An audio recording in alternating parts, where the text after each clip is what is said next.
As one of the most significant cases of mass hysteria in history, the Salem Witch Trials stand as an example of how fear, scapegoating, and social pressure can lead to fatal consequences. In Salem Village, Massachusetts in 1692, a time when the United States was rife with moral and political turmoil, a group of young girls began convulsing, complaining of strange ailments, and ultimately accusing others in their village, including its parish minister, of practicing witchcraft. This set off a firestorm of accusations, confessions, and executions. By the end of the year, 20 people had died and 2 dogs had been killed under the reverberating terror of this tiny Puritan enclave. We now interpret the incredible events of 1692 as a combination of historical, cultural, and even physiological influences. Namely, that many factors, including a group stress reaction and the passing on of mass hysteria-like symptoms, contributed to the girls' behavior and essentially collided at a time when witch-phobic sentiment was high. 2 decades later, the Massachusetts General Court annulled the conviction of the last of the suspected witches. In that respect, Salem has long served as a reminder of what fear and a lack of due process can lead to. The accusations quickly built upon themselves as upwards of 50 others were accused. The social anxieties of the community were soon mirrored among the accused.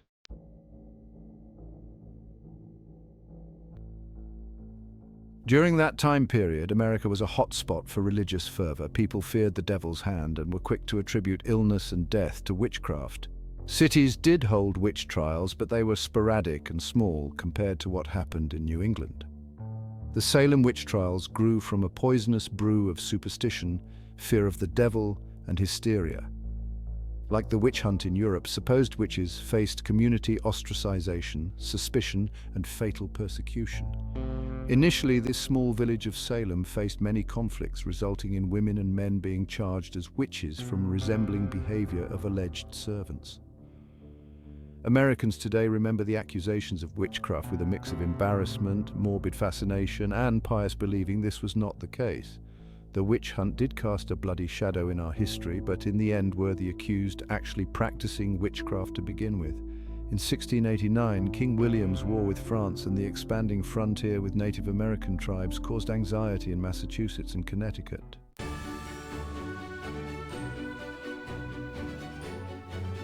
To understand the true story behind the Salem witch trials, it is essential to comprehend Puritanism in colonial America, the central religious and ethical basis that greatly influenced popular attitudes about witchcraft in New England. As the original settlers, the Puritans in America built a close-knit community based on a strict moral code that extended to every aspect of their lives, personal, communal, and transcendent. To the Puritans, out of sight did not mean out of mind or out of reach. The fantastic world of spirits existed side by side with the world of the senses. This spiritual concept of a parallel, otherworldly, and supernatural universe was fully embedded in the daily lives of the pilgrim. As a result, the colonists' rigid and fundamental religious perceptions of the devil and demons provided them with a convenient scapegoat in explaining any number of popular calamities such as illness, the loss of loved ones, or tragic accidents.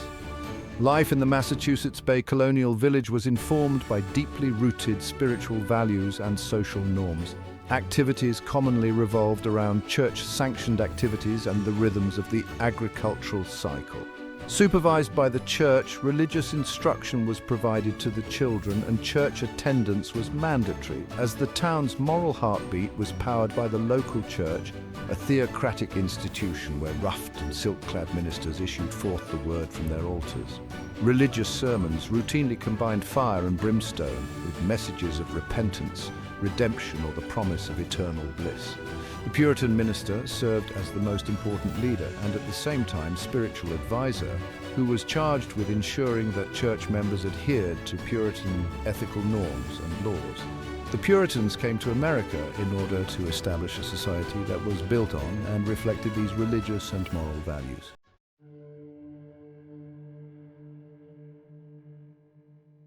Beliefs and fears about witchcraft have varied and evolved throughout different time periods and social settings. However, during the colonial period, the New England colonists held many fears and superstitions. They felt that the power of Satan was present and strong in their daily lives.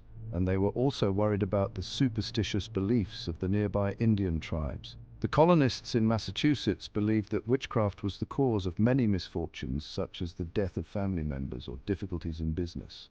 Punishments for suspected witchcraft ranged from being forced to wear restrictive devices, such as a scold's bridle, to being publicly beaten.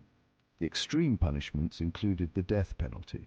Between the years 1645 and 1663, 48 trials involving witchcraft were conducted in New England, but a mere 8 ended in a guilty sentence. However, between the years 1664 and 1668, the number of witch trials in New England dropped to a total of 6. In the late 17th century, a series of recurring problems of border warfare, the combined loss of the Massachusetts Bay Colony's charter, and news that King William and his Parliament were planning to subjugate the colony, caused a considerable amount of fear and anxiety among the inhabitants of Essex County. It was under these beliefs that the witch trials at Salem were conducted, as both the residents of Salem Village and Perry Miller believed that witchcraft and the practice of witchcraft were real and illegal on every level. Puritans believed that the power to heal could either come from God, in the form of prayer, or it could be helped along by Satan's influence. To heal without appealing to God was thought to be witchcraft. Hence, witches could either take God's power to heal and use it for themselves, or they could use God's power to heal built into herbs and simply not pray to God to release the healing power in the herb. Would-be witches could then use this power to draw up a mark on the devil or his or her familiar, the supposed work of Satan.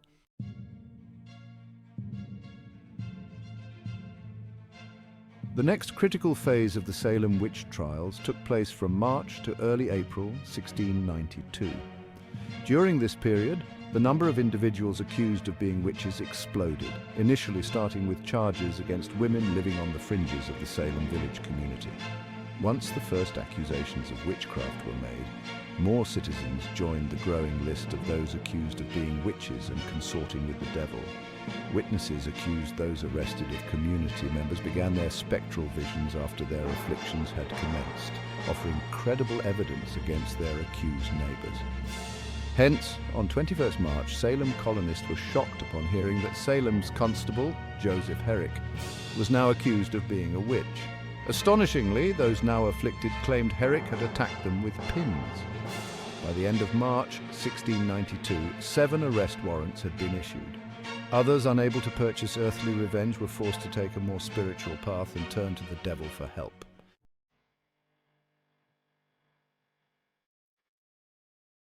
Scholars and researchers agree that the witch-infested village of Salem, Massachusetts, was, in and of itself, an extraordinary situation in its own time, when one considers the primitive circumstances that colored nearly every vestige of daily life in early America. It is unlikely that the average New England villager would have even been aware of the existence of any one of the presently credited contenders, though their names and behaviors have been thoroughly annotated in the assorted annals of 100 different historical tomes. Therefore, in order to so thoroughly examine the subject of the Salem witch trials, true stories practically begging for further examination, if only for their shocking content alone, it may prove most effective to begin this paper with a brief introduction to the half-dozen or so individuals who, in a very real sense, bore the conflagration.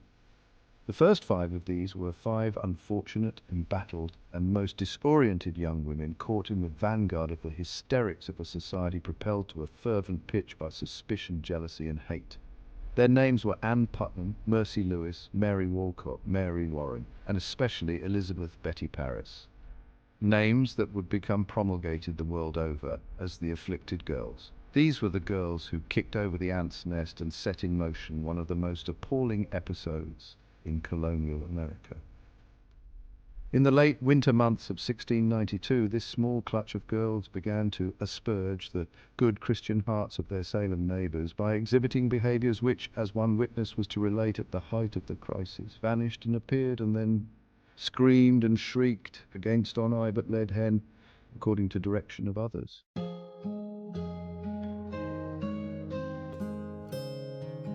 It was often those living on the margins of society, the vulnerable, the unimportant, or those who intentionally set themselves apart who were targeted as suspected witches. Unpopular opinion or lack of interest in conventional behavior placed many individuals on the outskirts of society, right where witchcraft lived. That's what happened to Giles Corey, Martha Corey, and Rebecca Nurse, three citizens of Salem Village who found themselves at the center of witchcraft accusations. They, along with William Hobbes, had refused to take communion in 1693 and were therefore living unchristian lives. Accusing them of witchcraft was practically a matter of course because of their behavior. 10, Dunkley adds with reference to Corey's age and affirming his status as an unconvertible.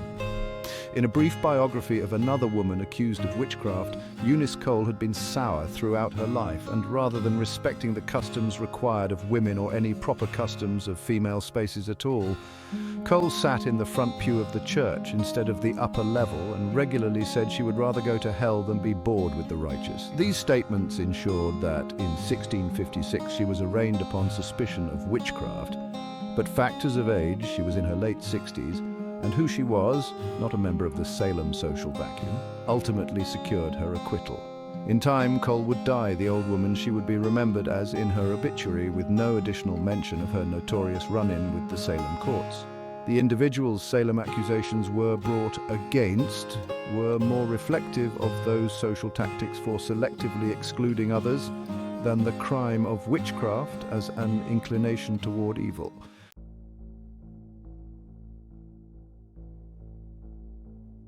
The Salem witch trials developed during a time of fear and anxiety. Political instability, economic misfortunes, and new religious doctrines had given New Englanders a sense of insecurity and instability. Between January 1692 and May 1693, hundreds of people were accused of witchcraft and taken to court.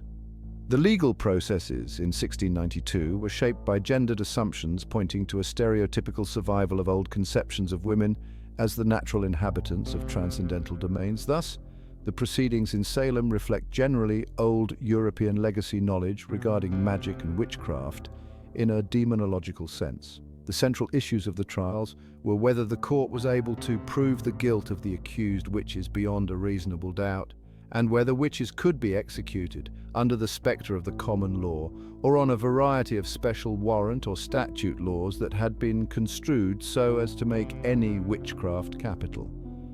The early trials in Salem were held in matters of petty theft, involving a sum between 10 shillings and 20 shillings, that resulted in a guilty verdict of B.R., who, with his consorts, asked for the meeting of a jury of appeals.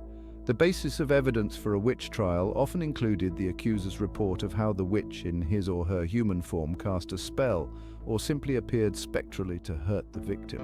This type of evidence was what the early modern jurist and historian of the criminal law Sir Edward Coke lamented as unsatisfactory because it was light, not notorious. The accused could not cross-examine with the help of counsel, and the jury could not judge the conditions under which the witchcraft allegation was procured. Even its legality of use was debated at the time of Salem. It was controversial because the accused could not cross-examine the apparition. For these reasons, spectral evidence was simply not used in trial at or before the time of Salem, with the remarkable exception of the trials in the spring of 1694.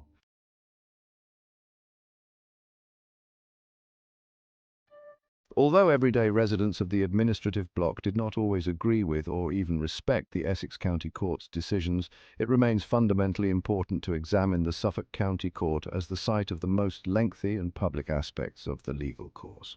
Furthermore, knowledge of the court's Lord and Ladies Superior's moral views about the witching phenomena is also important to informing any study of relations of social power, and are even helpful when reconstructing the colonial state's opinion on reports of the witch phenomenon, which goes a long way to help when thinking about influences generated on the process of the persecution's trial.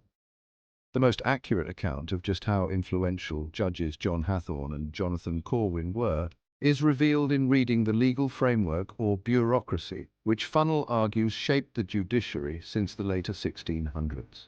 Throughout the 8-year period that John Hathorne and Jonathan Corwin were appointed to the courts behind the witchcraft, the Suffolk County Court of the Community of Essex County and Old County of Suffolk, Massachusetts Bay Colony, had latchkey decision-making power when overseeing the acts of the more or better Massachusetts Bay General Court.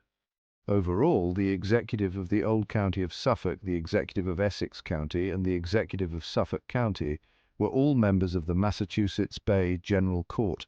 As a result of this power shared by the courts in Suffolk, the decision of all 48 witchcraft cases that were heard were based on a range of solid evidence combined on the record by the presiding judges.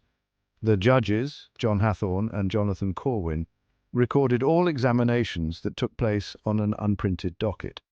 Some exact minutes were transported to the hands of the Secretary of the General Continental Congress in Suffolk, yet some of their own post-toasties never reached a public readership. It is generally irrelevant in its present form to the study of the detailed lineage and statute of the witch trials that Funnel informs in his video, Theories of Witchcraft and the Early Modern State. What we can more or less be sure of is that 50% of the cases were dismissed or abandoned because of partial evidence or ambiguous behavior and testimony.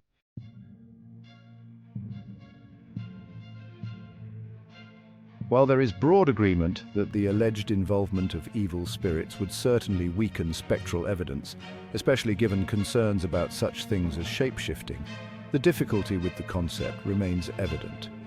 Ethically and judicially, inconsistencies and concerns about why some believed a particular person was not the reason one suggested her shape was hurting you are likely to present greater barriers to conviction than the mere acceptance of the possibility of alternative explanations of the justice of guilt. Some problems with the reliability and potency of spectral evidence become still more apparent when the Salem materials are considered in their European contexts. For example, adolescent females are heavily overrepresented in these cases, as Colonial attributes their period, and the effects of the supernatural might not be felt by the touch of all unclean hands. To modernize, there appear to be two essential questions which likely need to be separated. The first concerns the issue of a belief in occult, harmful magic, and the second is the question of the value of those who claim to see such things in the trial of witches. The potential and perceived problems of spectral evidence became a particular focus of debate during and after the witch trials at Salem, Massachusetts. Termination legally allowed to be both evidence of guilt.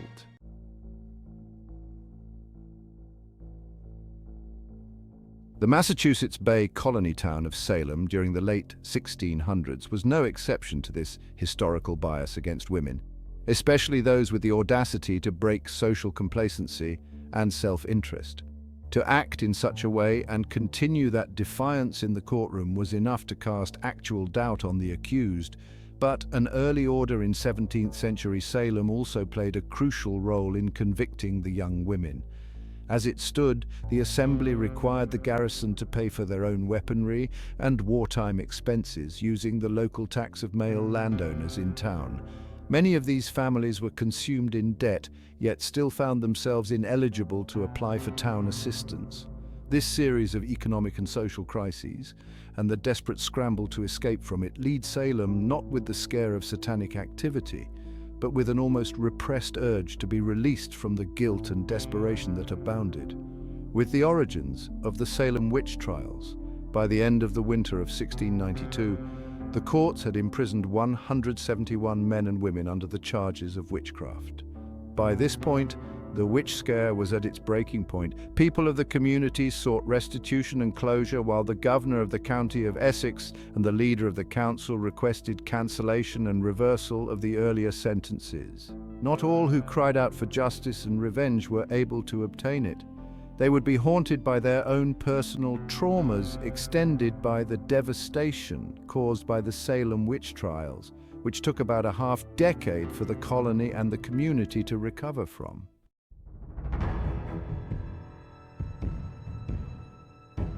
Social and economic effects. In the social and economic history of the period, several factors have emerged as primary causes of the witch trials. Economic depression reduced the amount of the town of Salem's commercial activity and led to family feuds, largely between families dependent on the harbor or sea as a source of income and the rural clan that largely controlled the town's government. The division that these feuds indicated was also evident in the witch trials.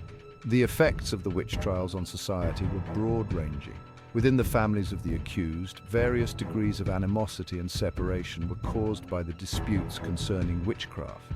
The community itself faced divisive forces. One, the fact that some had made financially profitable deals with the heirs of the condemned persons caused bitter disputes between people who held memberships in different churches and held differing views on the subject of witchcraft. Two, not all of the accused were dead by the end of the trials. When the last witch trial case of 1692 ended, the colonial US jails were seriously overcrowded. The Massachusetts House of Representatives maximally reduced the number of the accused. A proposal was passed that only the 50 or 60 most serious cases go to trial at the Superior Court of Judicature, including that of Harris. In May 1693, these indictments were on hold awaiting trial. Harris was one of those 50 or 60 awaiting trial when on May 6, 1693, Governor William Phips ordered a general release of accused witches and a termination of further proceedings. Having seen his daughter released a year previous in a similar fashion, John Harris does not seem to have sought to have charges dismissed immediately, and final judgment did not come until May 14, 1697, when the Commonwealth found him not guilty of witchcraft. Granger notes social rifts and changes specifically in Salem related to the trials and some economic consequences. Some wealth transferred from parents to heirs because they were convinced their parents would be executed as witches. Possessions were secured in anticipation of an ancestral inheritance. Several properties were managed by appraisers in debt at the time of the witchcraft crisis. 1/3 of those estates were partitioned. The legal costs of partition may have amounted to 50% of the value to be partitioned. Charges paid for trials ended up being used instead to hold the witchcraft survivors. Eminent persons who played a role in the witch trials were physicians, public officials, and heads of government. Except for the High Court, all held positions within the town of Salem at the time, so they and their families were there to be impacted. The Reverend Samuel Parris died in 1720 but did not have an estate to settle. His family had married into prominence and had to sue other family members in competitions over property. Salem was not the only New England settlement to be affected by the witch trials. Surrounding settlements also experienced strife and property disputes, exacerbated in part by the generally lenient judicial response to survivors. In places where the judiciary was sterner, such as in New York during the understaffed and subsistence support at best for accused witches, the accusations quickly dissipated. Choices for a married woman without personality for outside the norm activities were limited, and choices in general were highly limited for women of any kind. Land ownership had been limited to men for a long time. Hathorne was a leading Salem merchant and landowner, and a member of an accused witch brought land tenure disputes even into the Phips court. There were limited choices for those women, and despising those who used their remaining options was acceptable. Prominent Salem churchman Cotton Mather, among others, wrote at length on why the accused could be guilty according to Mosaic law. The Mosaic law in Christianity is the old law of Judaism, which Christ transformed into a new law.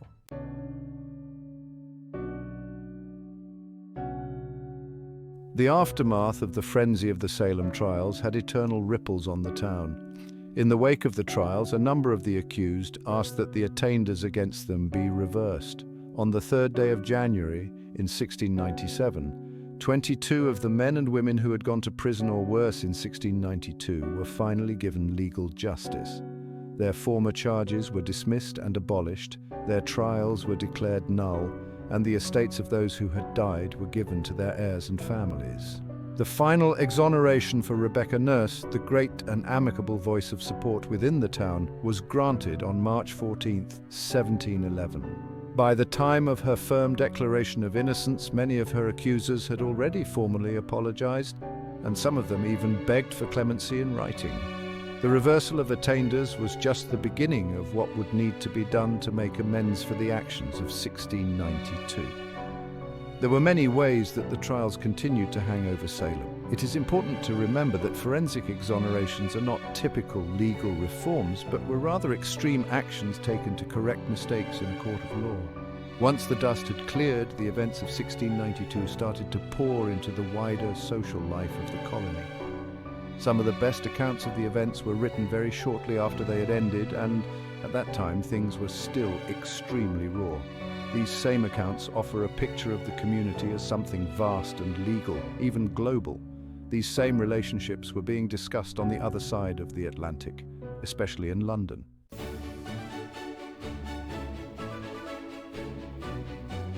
Reversal of attainter adults that were wrongfully convicted. Of the 39 attainders following the Salem Witch Trials, 6 attainders remained. 4 identified attainders were Mary Post Circuits, Susanna Roots, Sarah Wybels and Abigail Faulkner.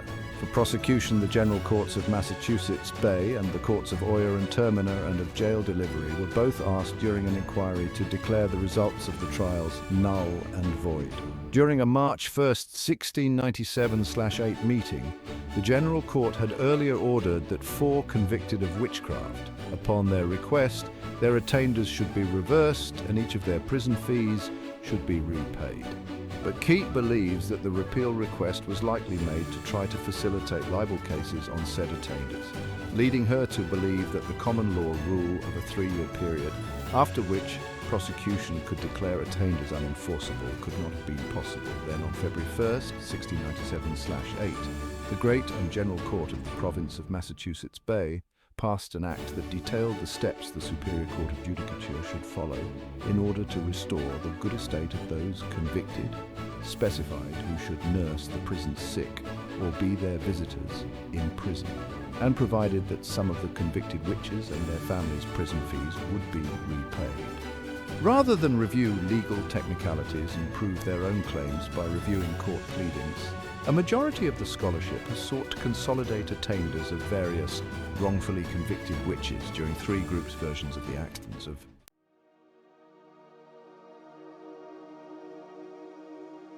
modern interpretations of the Salem Witch Trials have been inextricably linked to literary and ethical discussions since the event occurred.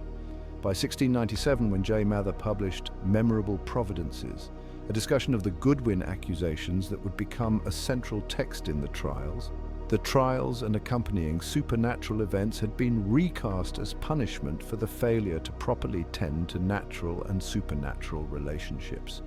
A community meeting in 1992 to plan for a commemoration of the centenary of the incidents in Salem 1692 clearly outlined the dilemma of modern interpreters when it stated, "We will endeavor to continue examining and remembering the history. From a historical perspective, we must tolerate all interpretations without harm." This statement underscores the complexity and tension inherent in revising and recovering the events of 1692. But revisionism is not only difficult ethically. Manchester claims that it is impossible. The only explanation of Salem's events will be flickering and inadequate due to the conflicting nature of documentation.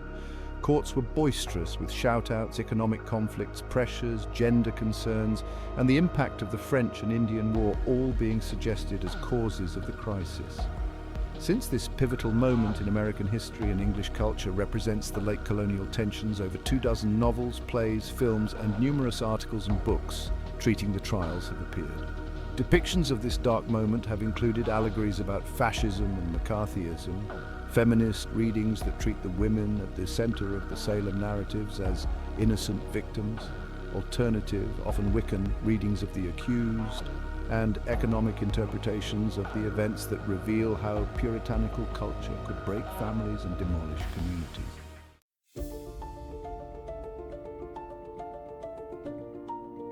Literary and cultural representations. Nowadays, the actions of Samuel Parris and the tragedy that ensued continue to be portrayed. We seek to examine the literary and cultural representations of Salem.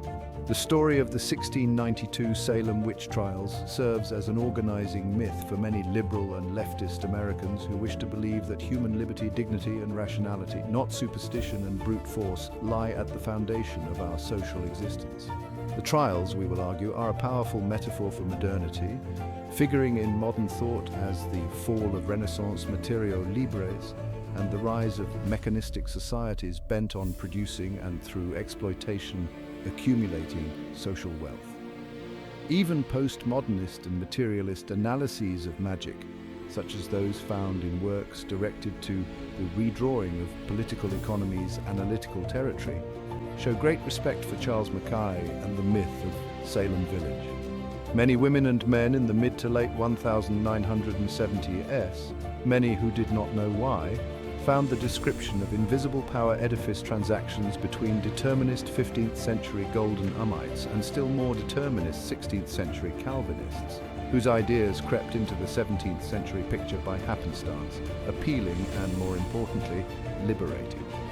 During the early 1970s, in contrast, many young American playwrights, both men and women, who found the description of individual torment in the name of divine will compelling in light of the rise of yuppies, the figurehead of the new C.C. Peniston generation, delightful.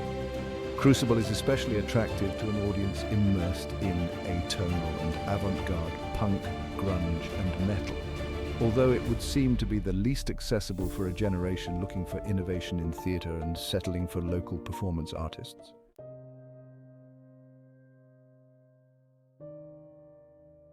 Lessons learned. In conclusion, the true story of the Salem Witch Trials has been forgotten for so long. So, why bring up the past? Why dwell on something that happened so long ago? The answer is simple. Those who do not learn from the past are condemned to repeat it. With this in mind, what can one learn from the trials? While it is true that the girls in Tituba must be held accountable for what happened, many of the victims were, whether consciously or unconsciously plotted against, led to their deaths by desires for revenge and thwarted attempts at rebellion. The same thing could happen today, weeks or even centuries from now. All it takes is one silly, suggestible girl, and you have a repetition of the true story of the Salem Witch Trials. In more legal terms, although cleared much later, the witchcraft conviction of the Salem witches was not reversed by the state of Massachusetts until 1957. This alone makes the injustice suffered by these long-dead people, the true story of the Salem Witch Trials, one of the greatest travesties possible. Yet, however long past the injustice, it can never be forgotten. Not only can it happen to you, it can very well have happened to you. Even now, the true story of the Salem Witch Trials is evident. The paranoia found in Salem was not unique. Even today, in a community in Africa, 800 people were lynched in a mere 6 months. The true story of the Salem Witch Trials is evident, a break in geographically from the Crucible scenario, and one that shows just how far mob mentality can go.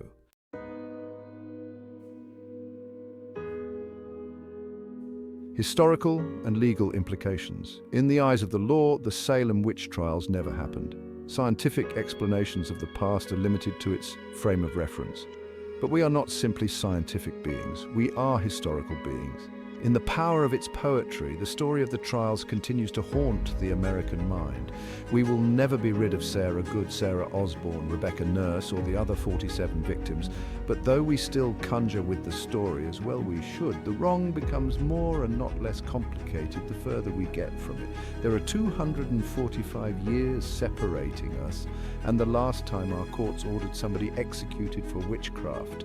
But throughout the early years, judges delivered an increasing reluctance to accept spectral evidence. Institutions exist, rhetorical impulse aside, to provide a buffer in real time that could keep events from taking their fullest course. Our courts and schools, newsrooms and legislatures exist to prevent people from ever again being convicted and hanged simply because a community, or a judge, or even a prosecutor finds a spectral circumstance suspicious. There are no useful historical lessons here. The suffering cannot be minimized, the injustice cannot be forgotten, the merciless modernity cannot be overstated. It was as breathtaking in its time then as it is for us now. When we remember, we should do so for the life lost and make of it what we will.